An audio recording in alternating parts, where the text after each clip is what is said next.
മേലിടത്തുണ്ണിയെ എങ്ങനെയാണച്ചാ സ്വാമിയാരറിഞ്ഞു. കിങ്ങിണിനാദം മറ്റാരുമാ നേരത്തു കേട്ടതില്ലേയച്ചാ. ശ്രീവില്വമംഗലം സ്വാമിക്കു ദിവ്യമാം ദൃഷ്ടിയതുണ്ടല്ലോ. എന്നാൽ അറിയുവാൻ വൈകിടാനും ഒരു കാരണമുണ്ടല്ലോ. ഇഷ്ടഭക്തന്മാരിൽ കാരുണ്യമേറുന്ന പുണ്യമല്ലേ കണ്ണൻ.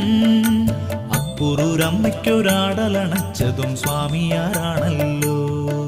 ശ്രീ ഗുരുവായൂരെ കണ്ണനാമുണ്ണി തൻ ഭക്തനല്ലേ സ്വാമി. ശ്രീധരൻ എന്നിട്ടും മായ കൊണ്ടാ നേരം മാറിയതെന്താണ്. ഭക്തനെന്നാകിലും തെറ്റുപറ്റിടുകിൽ ബോധ്യമാക്കിയിടേണ്ടേ. ഭക്തസംരക്ഷണമെന്നും ഭഗവാന്റെ ധർമ്മമാണെന്നല്ലേ.